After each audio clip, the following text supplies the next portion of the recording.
to start off some lively discussion. We are now being joined, we hope, by Helen Bricker. Yes, so hopefully in this time we won't have this problem. It won't be called the internet anyway. No. How important is it?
Helen, can you hear us?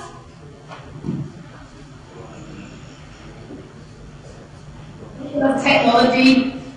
We can hear you, but we can't see you. So,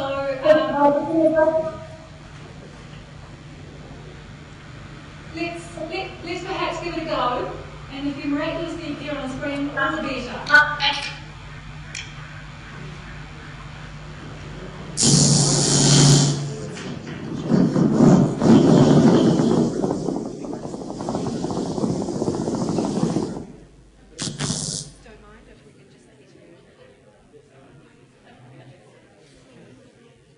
So this will make things easier.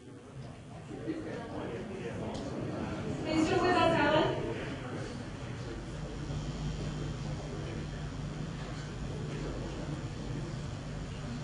Helen?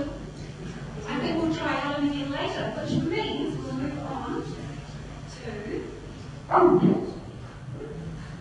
I turned it off. No, that's okay. We'll try again later. So it is now your turn. Okay, thank you. Eliminate the competition. Okay. It means I'll have 12 minutes. Of course, I have to start with the most obvious question is, Steve, can you tell me what will happen in terms of biology in 2065? I haven't been there yet, so I'm actually a little bit behind. Actually, it's really hard to have a vision in 50 years. Actually, I'm more responsible. I'm not as bold as Steve. So what I did is actually, how hard our task actually is. Go back to 1964. No internet. We haven't been to the moon yet. Google? What? No clue. Actually, the sense of writing a paper, and probably some of you did, actually was written by hand. I see so many faces saying yes, we did.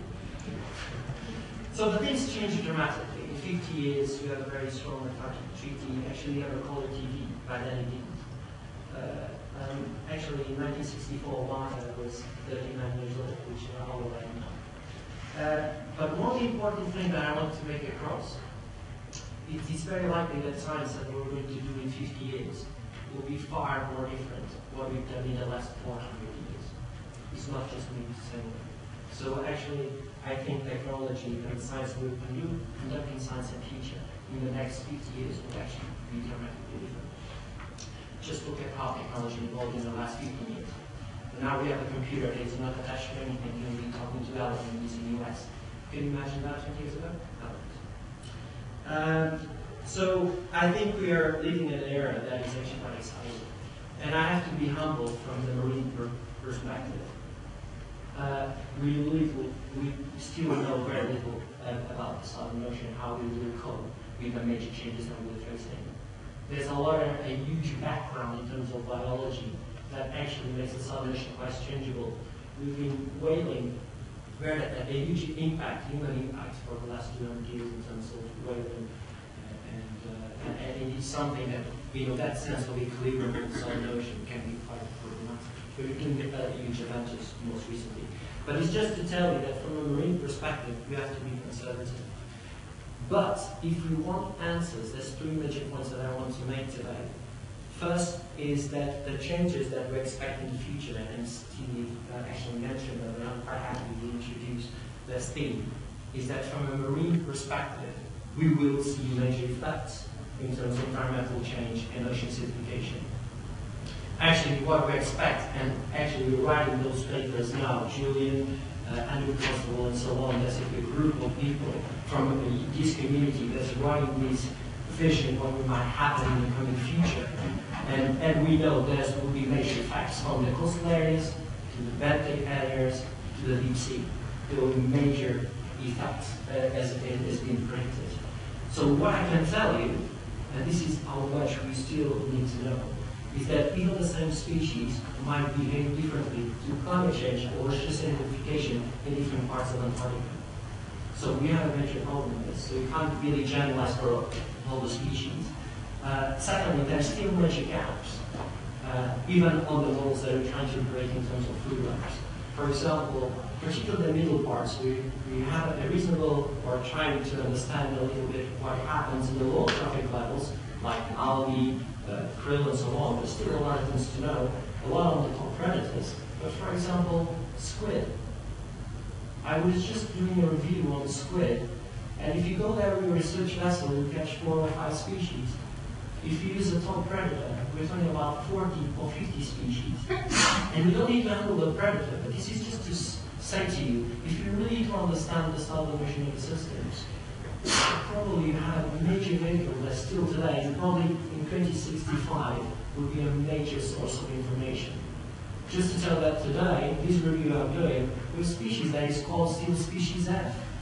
And the major crucial link between the deep sea and the surface, and a major link on the mid-water food webs. So we still don't know nothing about it. Finally, there's from the impacts of ice, we do expect that top predators, particularly ice-related, for example, top predators like penguins, the emperors, and the stream traps, we have evidence they will be affected in the future. Ocean acidification will be a major problem, and we already some evidence on that from theropods, phytoplankton, krill just came out, and also the squid. But one thing I should note that for mantos, ocean acidification actually will be the most likely, most important change in the habitat in the next century. So yet again, it's something that probably most of you already know, especially because you've been here for the last few days. But we can't generalize. There are some species that will be able to adapt. It's true. But we really do know which ones and how actually the food web will change. And that comes back to my second point on this conversation, is that if there's a growth, world growth population, what will be the impact on the marine resources if we're talking about marine life? And I think we need to be one step ahead. Technology will be a problem. We'll be able to catch by anything we want by 2065. So we have to predict, working with these major organizations that we have by our side today. And we can predict, for example, midfloat fish, squid for sure as a potential, and silverfish will be the most likely the species that will be commercialized along with the krill and other major species, probably biogen. But we have to be one step ahead and trying to look at the future. But this is kind of obvious, so we're looking to ocean resources. But we need to protect them. Marine protected areas, I think, will be in the hot topic still. By then, hopefully, will be already sorted out. But we never know. But one thing that has to be stressed is that if you want to have major answers for major questions, monitoring will be a big issue. We really need to know how the oceanography works to really understand the long term to predict what will come in the future. So we have to be very cautious around that. Finally, my third point is on educational outreach.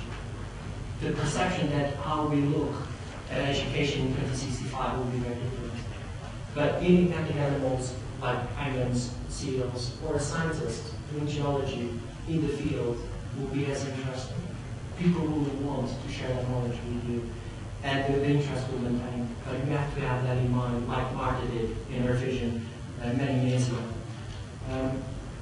there will be major challenges in the future. Marine protected areas will definitely be an issue.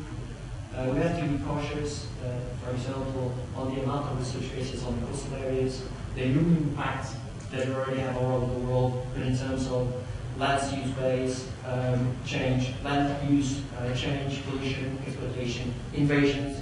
But one thing that's very crucial that I find is very important is in terms of the cultural differences between all of us. The way we solve problems, and we've been examined in the last 2 days, the way we express our ideas has been an example worldwide, where we come from very different countries, but we're able to get an agreement. So congratulations for that. Just to finish it off, I think today we are an example of an international multidisciplinary research group that under a strong treaty in the future, we can be in a better planet than 65. Great place to rank.